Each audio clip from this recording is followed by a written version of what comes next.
శ్రీ గురుభ్యో నమః. మద్గురుదేవులు చిన్నరామచంద్రయార్లు వారికి నమస్కరించుకుంటూ, సత్యానంద సత్యమార్లు వారికి నమస్కరించుకొని, శ్రీమద్ భాగవత కృష్ణదేశికేంద్రుల వారు రచింపబడిన శక్తిద్వయ నిరాసకంబైన శుద్ధ నిర్గుణ తత్వ కందార్థ దరువుల నుండి 2వ అధ్యాయము గురు శిష్య అన్యోన్య దర్శనము నుండి 8వ కందార్థం, క్రమ సంఖ్య 29. సూటిగను బోధనామది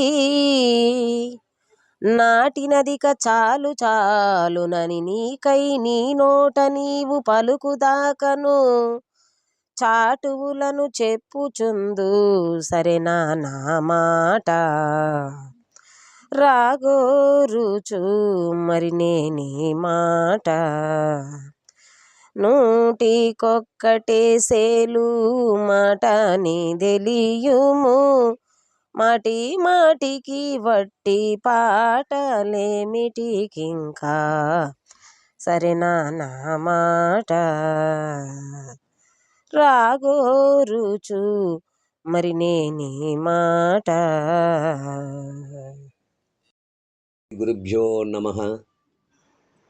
మద్గురుదేవులు శ్రీ శ్రీ పరమానంద శంకర నారాయణ స్వామి వారి పాదపద్మములకు నమస్కరించుకుంటూ, శ్రీమద్ భాగవత కృష్ణదేశికేంద్ర ప్రభువులచే విరచితమైన శక్తిద్వయ నిరాసకంబైన శుద్ధ నిర్గుణ తత్వ కందార్థ దరువులు 2వ అధ్యాయము గురు శిష్య అనోన్య దర్శనము నుండి ఈరోజు మనము 8వ కందార్థాన్ని విచారించుకుంటున్నాము, అనగా క్రమ సంఖ్య 29. క్రిందటి కందార్థములో, ఓ గురుదేవా, మీ వద్దకు వచ్చి శరణు చేసిన శిష్యులను గని పరిశుద్ధమైన బోధ యొక్క సూక్తులు చెప్పుచు అందుకు తగినట్లుగా అర్థమగుట కొరకు ఉదాహరణలు చెప్పుచు మీ వద్దకు వచ్చిన వారు అల్పజ్ఞులైనను వారికి మందత్వము లేకుండగా చేసి జ్ఞానవంతులుగా చేయగలరు. అట్టి మీ కీర్తి ప్రతిష్టలు పెద్దలచే విని మీ వద్దకు వచ్చాను. నేను బుద్ధిహీనుడను కనుక నాకు బోధ చేసి సరిదిద్దవలసినదిగా అక్కడ ప్రార్థించడము జరుగుతున్నది.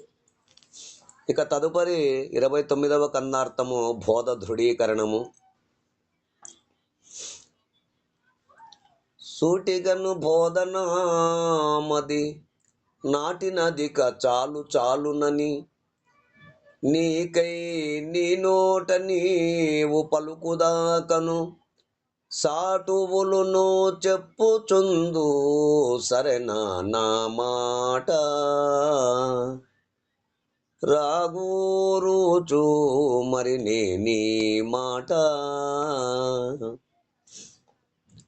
నూటికొక్కటే సేలు మాట నీ తెలియుము మాటి మాటికి వట్టి పాటలేమిటికింకా సరేనా నా మాట రాగూరుచు మరి నేనీ మాట. శిష్య, గురుదేవా, సూటిగను బోధనామది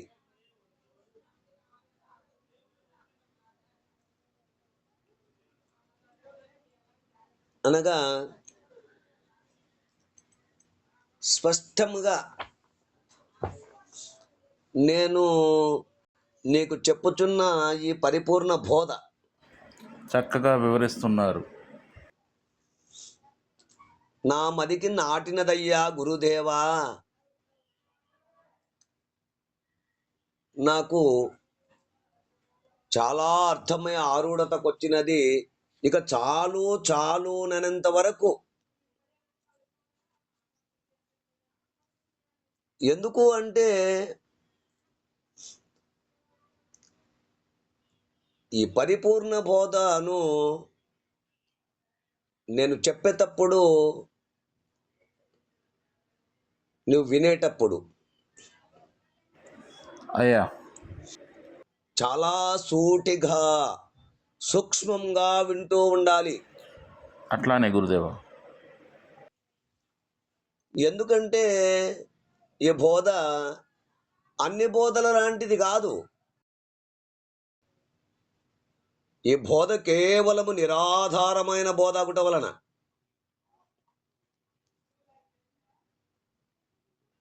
ఈ బోధలో ఏ ఆధారాలు గాని ఏ గుర్తులు గాని కనబడవు. ఒకవేళ దృష్టిని భ్రూమధ్యమందో నాసికమందో పెట్టి చూస్తూ ఉన్న ఎడల ఏదైనా ఆధారములు గుర్తులు కనపడుచుండేమో కానీ ఈ అచల బోధలో ఆ గుర్తులు ఏమీయూ కనబడక మాయాస్వరూపమే కనపడుచుండును. అట్టి నిరామయ స్వరూపమును గురు సంజ్ఞతో గురు మెలకువతో సూక్ష్మంగా గ్రహించదగినదై ఉన్నది బోధ. అందుకని సూటిగను బోధనామది, స్పష్టంగా నేను నీకు చెప్పుతున్నట్టు ఈ పరిపూర్ణ బోధ.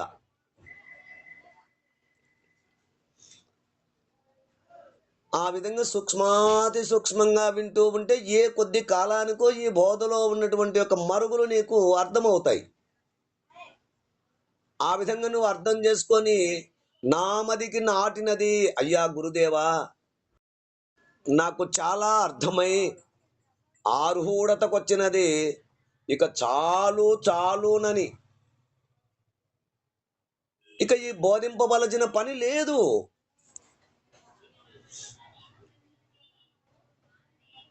చక్కగా నా మనసుకు అతికినది మరియు సందేహములన్నీ తీరినవి, ఇక చాలు స్వామి అని నీకై నీ నోట నీవు పలుకుదాకను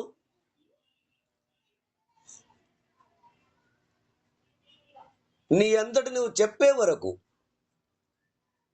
సాటువులను చెప్పుచుందు అనేక ఉదాహరణలు చెప్తూ ఉంటాను.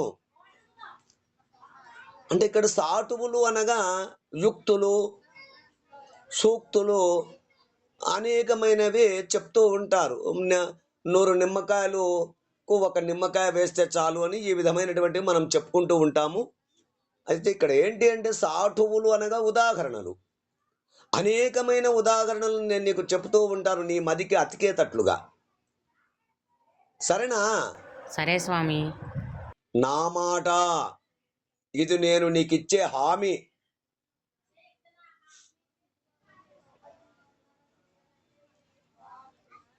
అంటే ఈ బోధ చాటు పద్యములలో చెప్పుదును, రాగోరుచు మరి అంటే రాబోయే విషయాన్ని దృష్టిలో పెట్టుకొని నీ నోటి నుంచి ఏమొస్తుందో నువ్వు నేను చెప్పేటప్పుడు నువ్వు ఏం వింటున్నావో సూక్ష్మగ్రాహిగా ఉండి నీవు ఎంతవరకు అర్థం చేసుకున్నావనే దాన్ని బట్టి,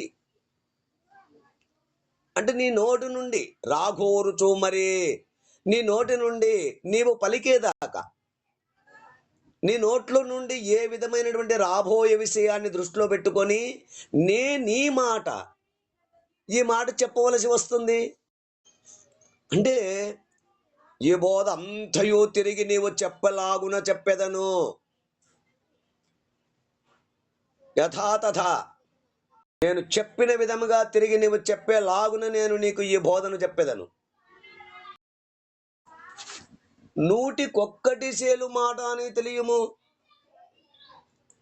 100 సందేహములు అవసరం లేదు. ఒక్క అనుభవ వాక్యముతో సరిపెట్టినట్లుగా గ్రహించుము నాయన కుమార.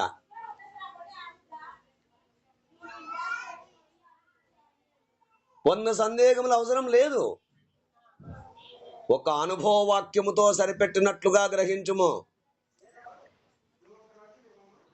ఆ విధంగా ఇక నువ్వు గ్రహించినప్పుడు మాటికి వట్టి పాఠాలేమిటికి, ఇక వ్యర్థమైన మాటలు మాని విషయ నిరూపణ కొరకు ఎదురు చూడుము.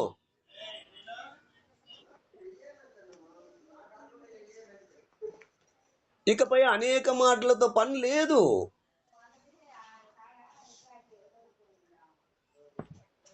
నూరు మాటలకు ఒక్క మాట సరిపోవులాగున ఈ బోధ చెప్పెదను. అంటే 100 మాటలలో అన్నప్పుడు ఒక్కొక్క చోట శ్లేష భావము కూడా ఉంటుంది, అది తెలుసుకొనుము.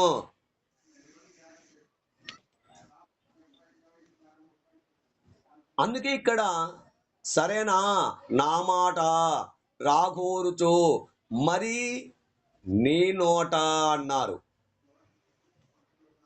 ఇంకో చోట ఏమన్నారు? బోధ నీకై నీ నోట చాలును చాలును అనే దాకను, సందేహము తీరినవి అనే దాకను, తిరిగి ఆ బోధ అంతయు శిష్యుని నోటి నుండి తిరిగి చెప్పగలిగినంత వరకు బోధ చెప్పేదనని భావము. అంటే నూటికొక్కటి సేలు మాట అని తెలియము అన్నప్పుడు అనేక శాస్త్రములలో అనేక విధములుగా చెప్పిన 100 మాటలకు 100 పాటలకు 100 పద్యాల కంటే ఒక్క మాట జవాబు అయ్యేలాగున సిద్ధాంతపు మాటను నేను చెప్పి నీ మనసుకు దృఢపరచెదను. మనకిక్కడ కందార్థములు 292 కందార్థాలు, అంటే 300 అనుకో. 300 అన్నప్పుడు ఇంచుమించు ఒక్కొక్క మంత్రమునకు ఇంచుమించు 300 పద్యాలు, అంటే ఒక మంత్రమునకు 100 పద్యాలు, అనగా సూటికి ఒక పద్యము ఇంచుమించు భావము, అంటే 300 పద్యాలకు 3 మంత్రాలకు సరిపోయేలాగున. ఈ బోధంతా కూడా 3 మంత్రముల లోపలనే ఉంటుంది, 3 మంత్రములకు మించి ఉండదు. అందుకే అదంతా దృష్టిలో పెట్టుకొని మనకు ఈ కందార్థ భావాన్ని అందిస్తున్నట్లుగా. అందుకే అంటారు, నిక్కమైన నీలమొక్కటి చాలు, తలుకు బెలుకు రాళ్ళు తట్టడేల, చదువ పద్యమరయ చాలదా ఒక్కటి, విశ్వదాభిరామ వినురవేమ అంటూ వేమనార్యులు సెలవిస్తారు. మనము కూడా పెద్దల వాక్యములను పరిశీలించి వారు చెప్పేటప్పుడు సూటిగను అచందము స్పష్టముగా వారు చెప్పేటప్పుడు మనము కూడా పెద్దల వాక్యములను చక్కగా సూక్ష్మంగా పరిశీలించి దాని నిజార్థమును నిజ గురువుల దగ్గర చేరి తెలుసుకొనుట సహజ ధర్మము. ఈ పద్యములను అన్నింటినీ గురుముఖత చదివి నిజానిజమును ధర్మాధర్మమును, అందులో ధర్మం ఏంటి మర్మం ఏంటి అని గ్రహించుట, ఆ ధర్మ మర్మములు గురుముఖత చదివి నిజానిజములు గ్రహించుట ముముక్షువులకు ఇది ముఖ్యమని ఈ పద్యము ద్వారా తెలియపరచడమైనది. బోధ దృఢపరచుట కొరకు.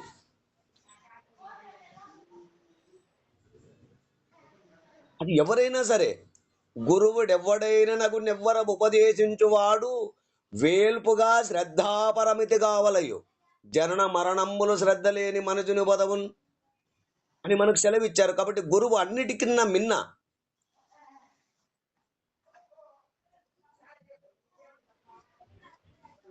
ఆ గురువు మనకు దైవ మార్గాన్ని చూపుతాడు.